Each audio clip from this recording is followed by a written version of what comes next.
2022 is almost at the end, so we're going to go ahead and take some time and reflect on what we've done up till now. To guide that part of the conversation, Michael had some questions or some topics he wanted to throw at us. Yes, and the first question for us today is, when was a moment you failed this year? We'll start off with a deep question. For me, I think I don't have a lot of regrets this year, but one thing that stands out to me is coaching.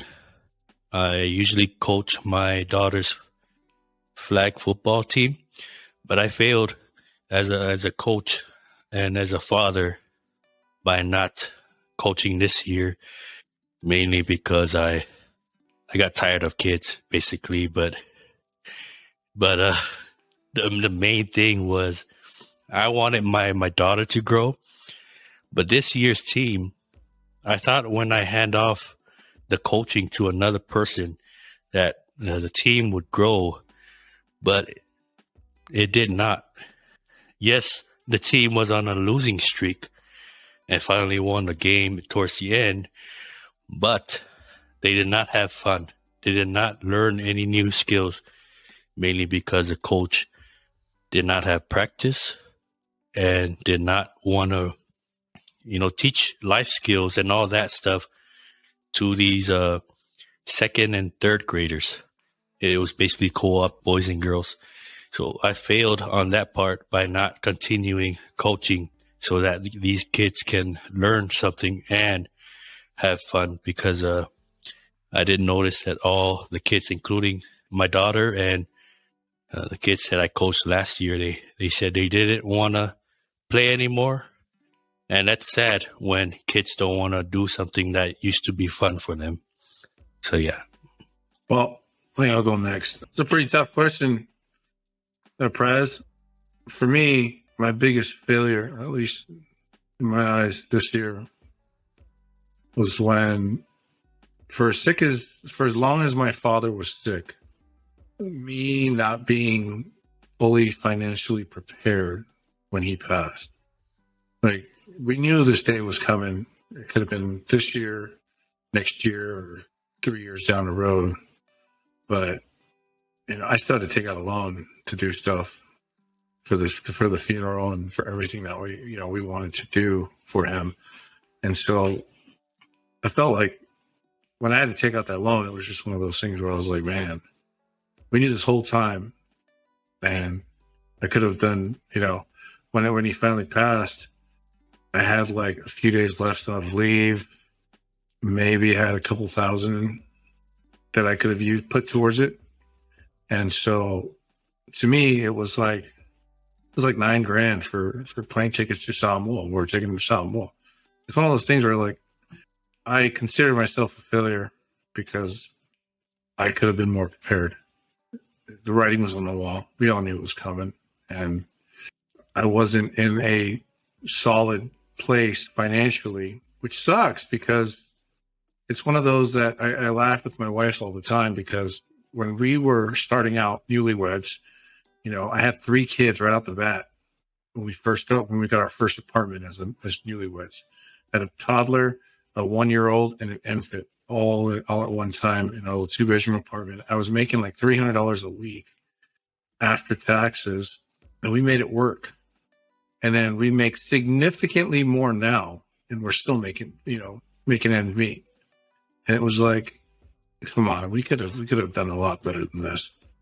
And so it's like one of those things now where I have my mom left, and so I'm trying to make sure that I am in a better position this time around.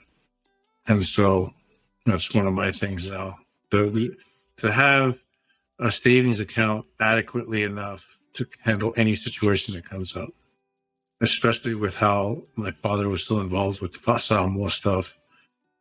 He's from Manila, so you know how the Manila people are. They're very proud of their heritage. They're proud of where they come from. So when it comes to Samoa, it's everything to them. And so I wish I was in a better position to represent them more. And so that was my biggest failing this year. And it sucks because it seemed like all of the good things that happened to me this year was capped off with tragedies. at the end. So I kind of just want this year over with already, to be honest. So I had a few areas where I considered I had some failings this year. I failed on some of my professional goals. You know, like the previous year, 2021, I was deployed and got back from 9 months overseas, and I was just really burned out from that. I just needed to unplug and relax and rest a little bit. But I also was very much like, I'm going to take some time off and not professionally run right back to trucking. I want to try to use my degree and build my art portfolio and apply for art jobs. And I think in some ways that I was productive with that. I was able to make more artwork and broaden my portfolio a bit. But there are a lot of segments where I get distracted, where I would lose sight of my goal.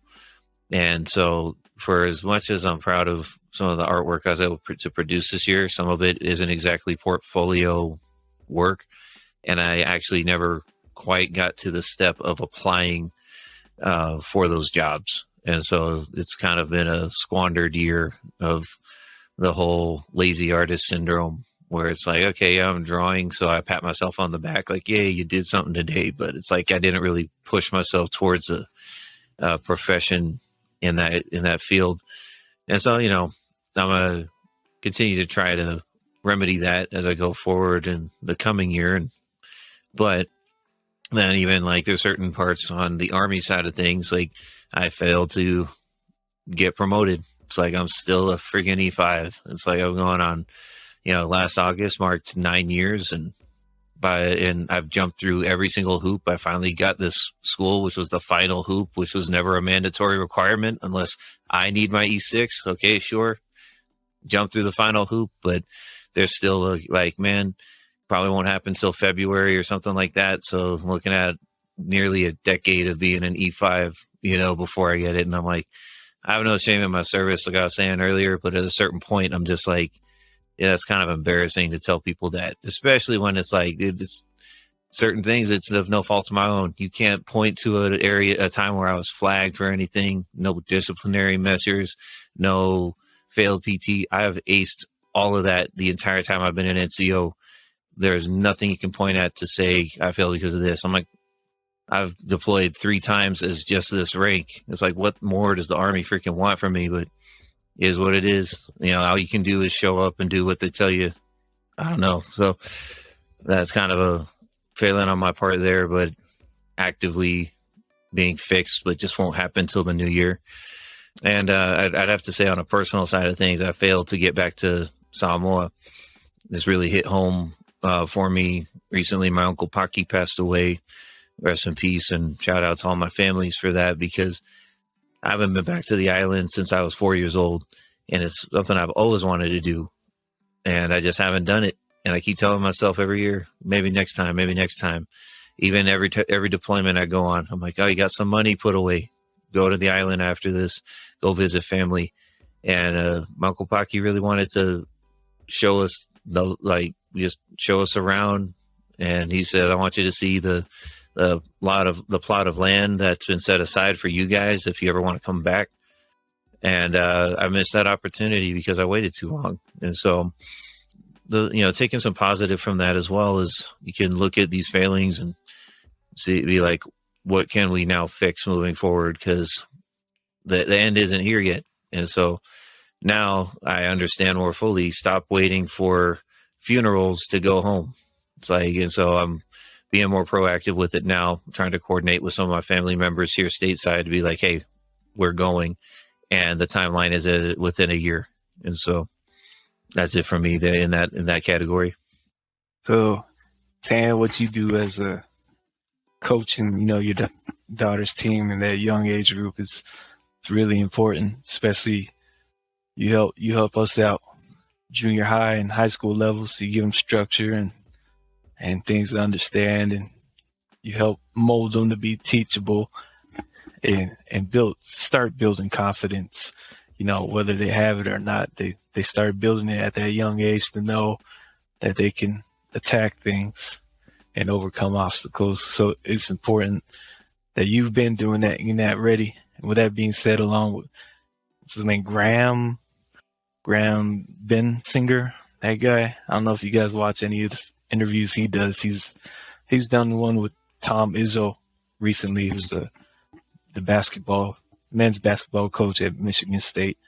And there was one of the clips caption is, "I've raised everyone else's kids, but my own." You feel that. I mean, even though I just started coaching more recently over this past year, the thing I reflect most at the end of the day, it's not to do with sports, but it's my relationship with my wife and kids. Man, that stuff eats at me, man. Because there's so much I know I can do better. Man, like I reflect, and I remember my short tempers and the way I respond, and not just my kids, but even my wife, and just thinking at how disrespectful I can be. But on the other hand, I'm more patient and able to I don't know, be more understanding with these young players, and that bothers me at the end of the day, especially, man, this year. That's something I'll probably reflect on more every day for the rest of my life. If you ask me at the end of the year, like, what did I fail at? It'll probably, I'm not searching for like, oh, you're a good father, good husband. I'll probably always speak on trying to improve as a father and husband, because they deserve so much more. And I love seeing these athletes, these high school kids, learn more about themselves and gain confidence and not be afraid of the world or any obstacles that they could face, any hardships. But I gotta put my family first. Yeah. And that's my big reflection for this year. All right, gents. So appreciate for the question, Perez. So just reflecting, my biggest failure as of today is having so much time that I get to make the excuse that I have time, in the sense of what I wanted to do for such a long time, and that was to go to medical school. I have devoted this year to learning how to play golf, that a majority of my time has been playing golf, to the point where I've wasted this whole year and a portion of last year. I'm looking at it now. I've probably more than I've spent more time in golf alone this whole year than I've ever done the previous 3 years. And I hate it because it's something that I want to do, but it's not what I want to do. I was supposed to retake the MCAT this year. I was supposed to study for the MCAT. I was supposed to get all my paperwork in and retake the MCAT. And I don't know, for some reason, I'm at the point where I'm not content, but I'm at the point where I'm somewhat happy, but I'm not happy. And that's one of the failure mindsets that I have right now. Is I promised, my parents, I promised so many things to myself that I was going to go, get in there, try to get to a good school this year, and, fortunately graduate 4 years from now and do what I love. And that's to practice medicine. And, I'm telling myself that, hey, there's always another day. That's the excuse I keep repeating myself. And lo and behold, we're in December, and I pretty much could say I wasted this whole year. It's nothing, it's not really too big, but it's something that, to me, having been always I'm a get her done type of guy. I get things done, and that's always been my life, and graduated in 2019. Since 2019, I've told myself I was going to get into medical school, and here I am now. And that's my biggest failure to date. And I got to turn it somehow, but I'll figure it out. And I know I got you guys. I'll talk to you guys about that. Appreciate the question, time. So I have one more failure to address before we move on to the next I question. thought you were going to hit us with another heavy question. Like, come on, we're going to take your question. I want to address this failure so that it will motivate myself. I was supposed to graduate this month with my bachelor's, but procrastination is one of my biggest flaw. Now I have to take that one single math class to graduate next spring, and hopefully I'm motivated to finish that math. I did take a course this semester, but it's not enough to, that mandatory course is what's required for me to graduate. So shame on me for not getting what needs to be done. So let's jump to the next question. Kind of get things rolling and highlight some of our positives. What is your biggest success this year? I'll start off with my secondary and then my primary. So my secondary is being successful with you guys together in this podcast. That's one of the big highlights for me this year.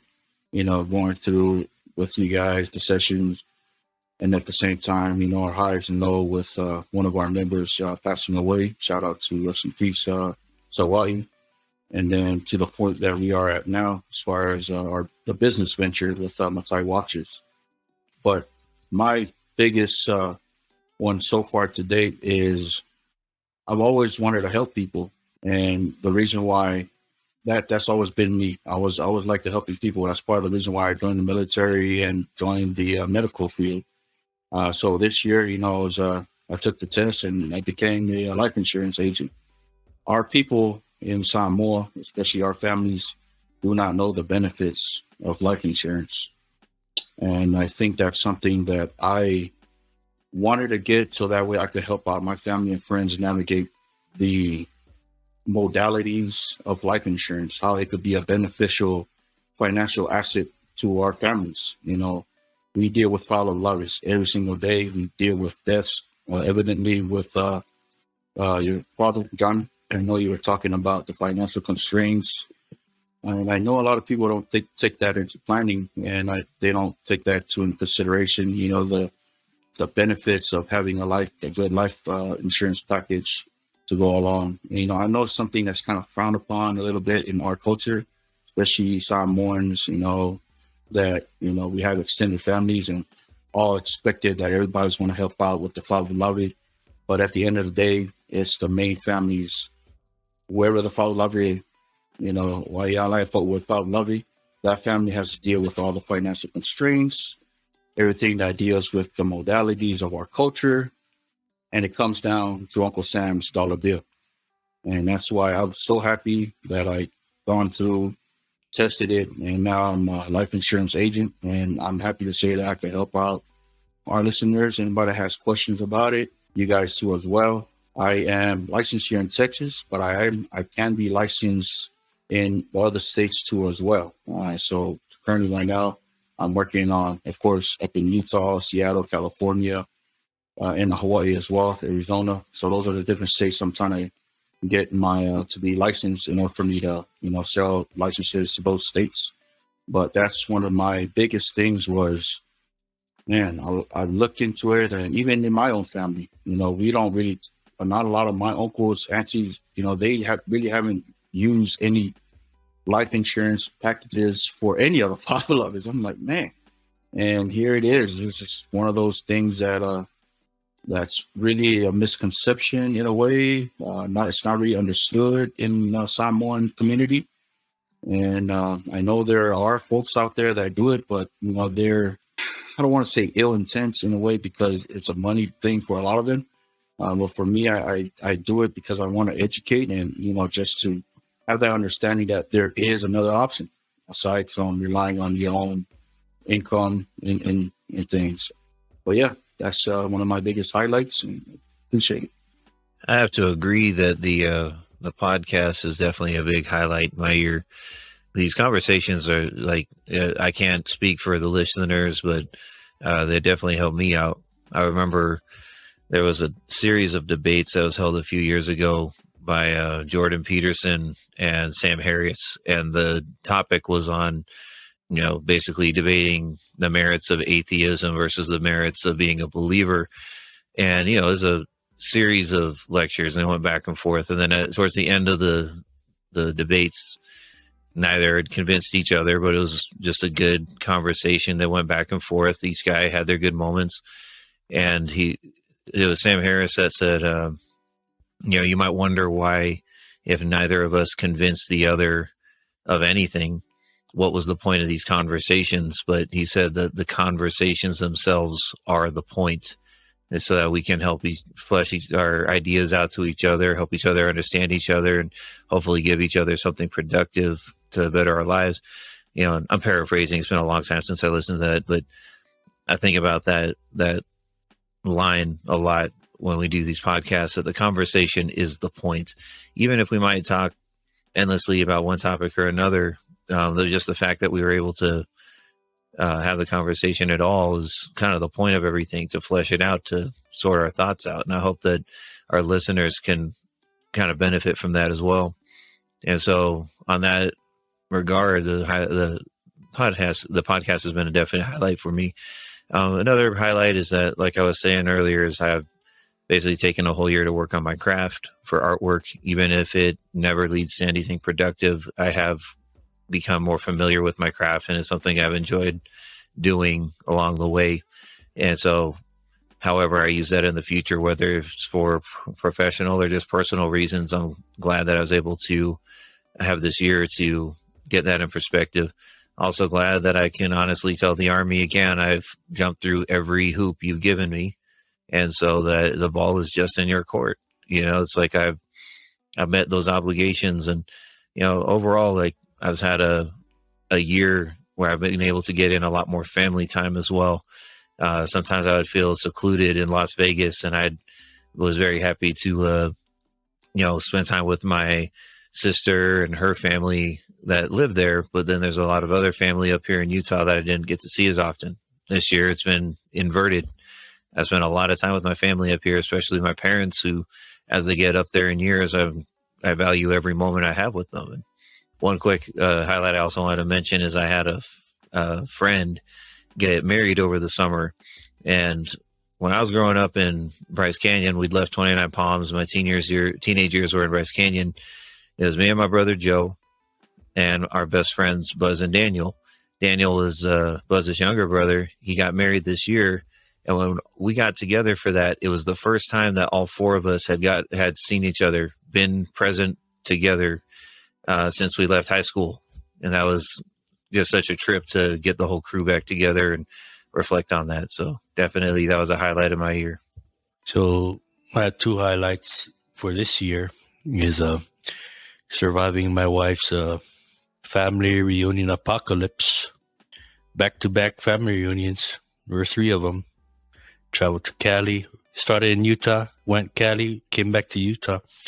So that was a great experience. Managed to squeeze through that and came out, almost like it's one of those Spartan trials, the boy and a boy becomes a man. My wife is going to kill me. It's all right. She said she doesn't watch these anymore. Yeah. I'm not going to show her this episode. So, but yeah, those reunions were amazing because I met a lot of people, had great times, great memories, and I really enjoy it because these are moments that we don't get back. These are experiences that we get to spend with our loved ones, meeting great people, so that when we get older, we can reflect on these reunions or events. The second thing is becoming a homeowner in September. I think that's one of my biggest highlights. Finally getting our own house. Thank you to Johnny for helping me move. The story is I called Johnny because what did Mike Tyson say? My back broke or something like that. My back was hurting. I was moving the house by myself from the old house. the elder squirm from the old house helped out, but moving all that stuff, it was a lot of work. But thank you, Johnny, for coming through and helping me. It was just two things. Help is help, and I survived the move. I was able to get the wife the house that she wanted. Because if it was up to me, it would have been a different house. But yeah, biggest highlight is becoming a homeowner, especially with the market being crazy right now. Well, I'm just gonna go out and say, gents, you guys were amazing. You know, Ati, you're gonna go ahead and pass that MCAT soon. It used to be a dream of mine to be a doctor at one point in time, but those dreams changed when I got older. But I believe you can do it. T, you're a great dad. You're a great father, great husband. You ain't gotta worry about it. I know you are. If you're the same man that I met years ago when we were single, I know for a fact you're a good dad. And as far as getting proud of staff sergeant, man, that stuff's overrated. They just give you more responsibilities. Staff sergeant is like literally the butt crack of the rank. E6 is like the butt crack of every. You get all the crap from up top, and you get all the crap from the bottom, and you're stuck in the middle and got to filter both ways. So, and if it takes you 10 years, who cares? But I think you got it. You know, when you get pinned, let us know so I can get drunk in your honor. I need an excuse. Michael, man, you have a beautiful home. Really do. Congrats on the house. That was, it's not only did you buy the house, but the amount of work that you put in. Homeboy put in floors, ripped out a cabinet, countertops, a completely different house than from when I helped you guys moved in. So, I mean, kudos to you for all that and doing all that work yourself. It's a lot, man. For the slave driver that Samantha's been putting you through. But you made it through and you're doing just fine. So, as far as you guys, the best group of guys I've ever met in a while, long time. And I'm glad, one of my highlights this year has been this, aside from the podcast, it's always been the podcast. Just watching it grow, from Mike's stupid idea. Oh, let's do a podcast. Like, oh, everybody got a podcast. Nah, you want to start a podcast. Well, let's get where we are now. Now we're trying to slang watches and stuff. The heck, man? Could you get me into? I'm proud of it. But to me, the biggest highlight of my year, my proudest moment, was when we finally got all of our siblings, all of our family, under the same roof since 2006 when I left the Marine Corps. I'm talking about everybody, including wife, all the kids. There was always somebody missing for every event since I left home. And so this year was the first time we were all together under one roof with all of our spouses, all of our kids, all of our extras, and with our mom and our dad. And I finally got to take my wife and kids, to Samoa and show them where I grew up and let them get a taste of the island life and try to convince them to move back and all that stuff. So I mean, it was a memorable experience, and I'm glad to say that there's plans for more trips. My kids are even considering, the idea at first when I told them I was going to send them down to Samoa for the summer to go hang out with with their grandma and their aunt, my sister. And they were all like, no, I don't want to go. It's going to be scary. And now it's like, yeah, of course. Yeah, I love to go. Dad, you don't even have to come. You just leave us there all summer and come back and get us. It's time for school again. I'm like, oh, okay, whatever. Because they know my sister and my mom are going to spoil the hell out of them. But I think that was one of the biggest highlights, to get to show them, it's one thing to tell your kids about your past, about how you grew up and the islands, especially about the heritage and the culture, where they come from, all the little inside jokes of how the stuff is with the buses and the lumpia shop. Man, that lumpia shop every single day. So it was like it was a huge win for me and my family. So that was a highlight for my year. It was the worst moment of my life, but it was a highlight of my year as well. So About to say, Johnny, you got the Karanakil come. I don't know if you're planning. Oh yeah, we're going back down September. Yep. Yeah. We're already planning. This I'll take all my vacation, all 3.5 weeks of it for the Karanakil. We're going back down next year, and then after that, every summer. I just wanted to say real quick too, thanks for representing us while you were out there, and thanks for the souvenirs. I forgot to say, like I got the stuff. I appreciate it. Oh yeah, see, I'm mailing your stuff in. I've just been sick and destroyed the last 2 weeks. See what happens when you go on vacation? You come back like today. I had the swollen ankle. I could barely walk on it. Still with the work. Podcast, like all you said, has definitely been a highlight. It's been pretty dope, especially you get the Ati style polos and rep and to rock and rep the brand.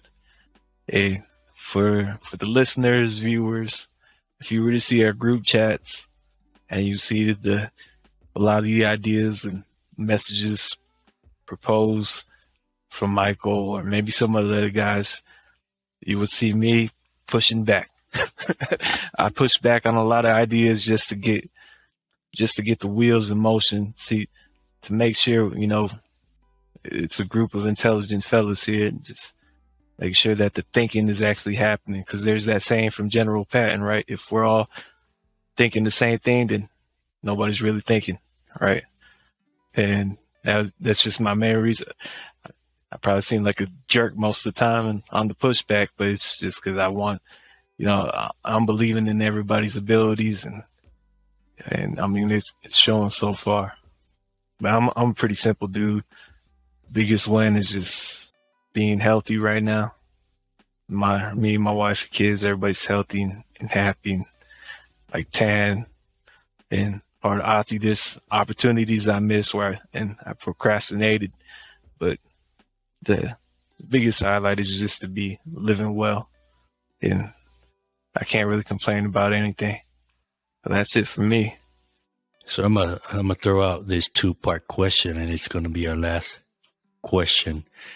So, what have you learned this year, and how have you refueled yourself? Yeah, second part Can you again. repeat that? What I mean by refuel is Refuel? refuel. Like, yeah. like how Like how an you extra large drink, you get a refill. yeah like how like for an example, you come home after work. How do you de-stress? like recharge. Yeah, recharge. Yeah, that's the word, recharge. How do you get through it? Unwind. What lesson have you learned this year, and how do you recharge? There's a lesson I learned this year. You gotta. I say this year every year. Follow through. You make plans. You do your best to follow through. How you recharge is by just celebrating every victory you get, regardless of how small. My kindergarten runs in, or third grader runs in. She's like, "Dad, I got a 98%. Hell yeah. Freaking making goals about oldest daughter. Get the GPA to 3.0, comes out almost 3.0. Hell yeah. Freaking my kid getting in the band and calling her Squidward. Hell yeah. Celebrate everything. And by celebrating those victories, giving yourself that little ego boost helps me. All right, let's go out there and do it again, because if you keep overlooking the little stuff, trying to shoot for the big stuff. There's an old anime, matter of fact, I used to watch back in the early 2000s called Wolf's Rain. It was a classic one, and one of the lines in there, he used to say, if you spend all day staring at the moon, you tend to miss out on the flowers growing at your feet.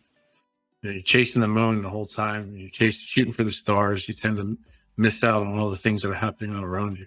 So I believe that if you celebrate every little thing, no matter how big or small, whether it's with yourself, with heck, I'm going back to the gym, or it's my wife, doing something good at work, or my kids doing something good at school, or we made a payment on time. Cool. The house is back to finance, anything. Celebrate anything and everything that you can. Give yourself that little ego boost and go out there and do it some more. And that's how I like to do things now. That's this year. As of this year, it's a new thing. So that's what. I gotta go with Johnny, I guess. That follow through.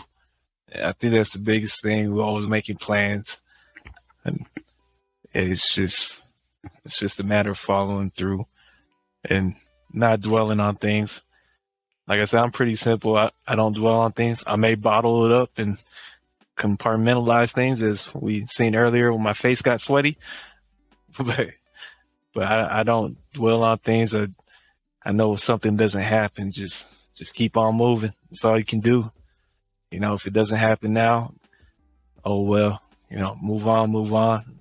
Maybe another opportunity will open up in front of you. Maybe not. Maybe you'll go on a different path to get you to where you wanted to be. But you can't hang on to whatever failures or disappointments. You just got to keep pushing.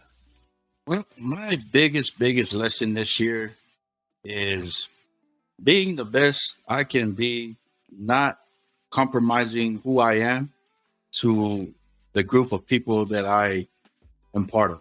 So I am part of this group.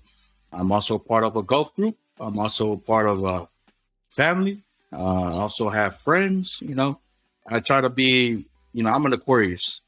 I'm one of those guys that I'll tell straight exactly how it is. I don't cut around the bush. If something's on my mind, I'll let you know. And that's a big proponent of who I am. I try to stick to the facts and tell it how it is all the time. And I try to be myself all the time. And that's the biggest lesson this year. You know, not because, you know, everybody has their own groups here and there. And some people, they like to mold themselves according to whatever group they're in. But for me, I try to stick it to like it is. And I know a lot of folks that are like that. You know, they mold here and mold there to try to fit into a particular niche or group.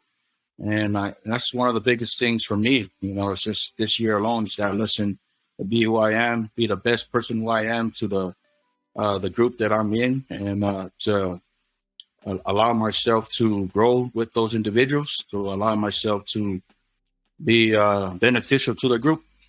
I'm always not that type of person where when I join a group, I am not trying to do the least as I can. I'm always trying to be up there and try to fulfill goals with every group that I'm in.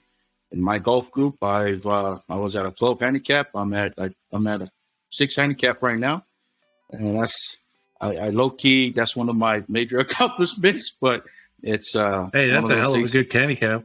Yeah, That's man. a really good handicap. And I'm pretty happy about that. But you know, that's because I've been putting off what I really want to do for golf life. But you know, when you come back down to it, what really gives me a lot of energy is at the end of the day, I always take the time to call my parents. You know, I always take the time to call my siblings. You know, I talk with my parents back home. They're still back in our motherland. I check up with them, especially my dad. Majority of the time, I'm the oldest of 5 again, and we hardly have time to talk with our parents. And I try to make it a habit every single day. Cherish the small times. These moments are very, very important because I do not want to go through the process of seeing them depart from this world. You know, I say that with a heavy heart, considering you know, Johnny, what he had to go through. But I'm happy that both of my parents are here, and those are my fueling. You know, I talk to my mom. She always keeps a smile on my face. She's my anchor. Every single day I talk to her, she's pushing, like, why aren't you going to school, medical school? It's every single day. And that's why I feel like I'm a failure, because my initial talk with her was that, going and stepping up the ladder and whatnot. But I'm here trying to be what's that guy that got swallowed up by the whale? Jonah. You know, trying to be a Jonah in this world, do my own thing without, you know, listening. But that's you know, that, and you know, having conversations with my wife, you know, about things. That's the biggest refuel for me at the end of the day. And I try to do that as much as I can. every day, because with a flick of a switch, things change at any moment, and I don't want to have any regrets. Yeah, I like to address questions backwards. So I'm gonna start with the second question of refueling a tank or recharging. So refilling, how I refuel throughout the year is very simple. I just watch anime and play some Call of Duty, some video games. That's very simple. I'm a very simple guy, and I've learned a lot of lessons this year, and I learned a lot because of this podcast that we've started.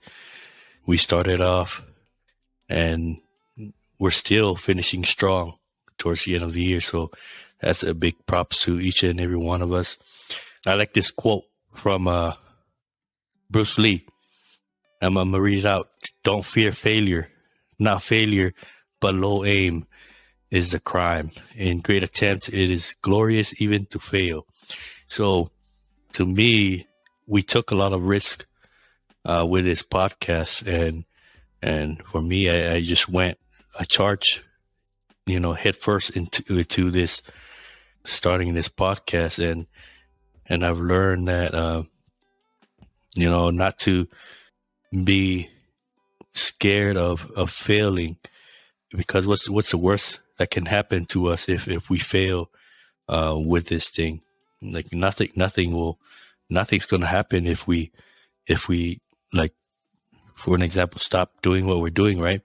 So what's the worst that can happen to us if we don't take that challenge, we don't take that leap of faith in doing things in our life? So I've learned to take charge and take that leap of faith in every choice that we make.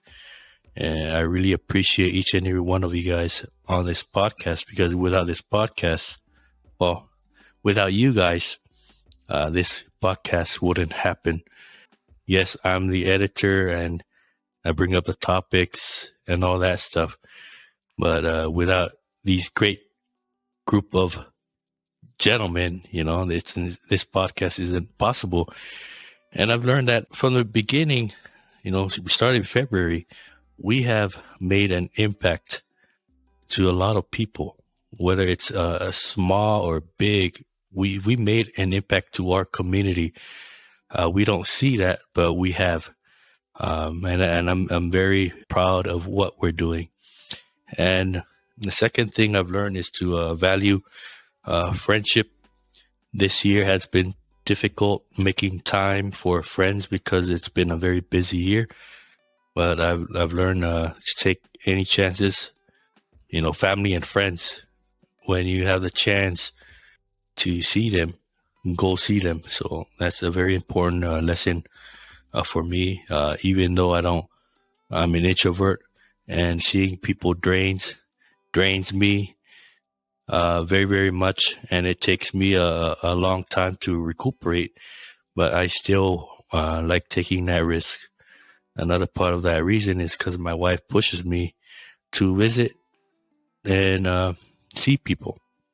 So I'm glad to have multiple friendship, whether it's our group or podcast or our gaming group or at work or the family. I'm just happy to have, to understand that value of family and friends. So that's it for me. Sorry, I'm still trying to put into words like what I've learned this year. Learned a lot of things. I think one of the things I learned the most is it's not too late. It's never too late. And you hear that a lot, but it is one of those things that gets put in perspective where it's like, maybe you think you should have done certain things by a certain age, but it's like, whose timeline are we operating on? It's like, I think of it like in the sense that I've always wanted to learn to speak Samoan. And when people are like, oh, you don't speak Samoan, I'm like, no, my mom didn't teach us when we were little, thought it would make it hard for us in school, blah, blah, blah. But then I'm talking about it as if there's anything keeping me from learning it right now. It's like, man, you got a fully functioning brain. What's stopping you? So I could go out. There are language programs. I live in a fortunate time where there's USOs that have put together language programs that I have access to, and I just need to dedicate the time. And so you can apply that. I can apply that to my personal goals, professional goals, things like that. And it's like, there's nothing, I got to stop talking about things as if things have gone by. Like, I'm a big fan of the show The Office. Like, there's a part at the end where one of the characters says, I wish I knew that I was in the good old days while the good old days are still happening, or something like that. And it's like, I need to start thinking like that. And so it's nice to know that despite the failures we've talked about, despite some of our shortcomings, we can pick some of those positives up and roll along and be like, well, we've got a lot of time left on this world, hopefully, all things being considered. And what are we going to do with that time? And as long as we're here, we've got a fully functioning mind, able bodies. Let's go do this. And so it's just an attitude. It's a lesson I've learned, but my problem is sometimes I learn something, but I'm very slow to apply the lesson. And so my goal for the upcoming year will be to apply that lesson that I've learned. It's not too late. You've got options. Go do these things. Like, see what you can make with it. Even if it falls short or falls through, you still got time. You got to go try the next thing or the next thing. So that's it. And as far as how I refuel, I don't know if I'm super comfortable putting this out there. I'll just say it anyways, because it's kind of true. Like, I mix a lot. Like, I drink a lot of kava, but it is one of my de-stressors. It's something that while I was really stressed out on this last deployment, I would finally when I get a day off, I'd mix a bag and whatnot. And I had some good friends that I could share that in. Yep. But I had some good friends I could share in with that. And it also made me feel like it made me miss my friends I would mix with in Las Vegas. And to this day, it's just one of those things I do to de-stress and relax. And I'm not telling everybody go out and mix. That's your own thing. But it's on you how you want to apply that. We can have a discussion about that again someday, I guess. But for me, that is one of my major ways of de-stressing, is to pop in some music, get out some of my art materials, and then just enjoy the evening mixing and listening to music and drawing. So I know it's going to be the ending of a bad year for the bad ending of the year, but I just wanted to shout out to all my Chittle family. My wife's family, the loss of her uncle. He had passed away last weekend. And so I just wanted them to know that, hearts are in their prayers. Rest in peace, Uncle Steve. We love you very much. And we'll see each other again. But that was it. I just wanted to let them know that I'm thinking about them. Hearts are all in their prayers. That's it. Yeah, and I just want to also say, rest in love to Sualevai Thompson, who we've lost this year, and also Robert Bobby Iolualo. We love you guys. Thank you, everybody, for joining us today. I know we kind of got into it. It's what we like to do here. I'm very grateful for this platform, and I know I've said it in a few ways before, but I'm also very grateful that I think I've had more conversation with my brother-in-law through this platform than in real life, so I'm grateful for the chance to get to know him better. So thanks for starting this, Michael. But thanks everybody for your input. Thank you everybody for listening. Thanks for joining us, and hope everybody had a good and productive 2022. We look forward to a good and productive 2023. I hope everyone's safe and happy on their holidays, and if you're alone on the holidays, reach out to us. We'd be happy to try to fill that gap in any way we can. And so we wanted to give a shout out to Matai Watches. Thank you for rolling with us and having faith in us with this great product that you've so painstakingly crafted. Shout out to them for all that they do and for supporting the podcast. Be sure that if you are interested in purchasing Matai Watches, if you are based in the United States, reach out to us through our social medias, through our websites, and we are approved vendors and resellers. And thank you, everybody, for joining us. We'll see you next time. You can always find us on Facebook, Instagram, Spotify, etc. And have a happy and blessed rest of their 2022 so far.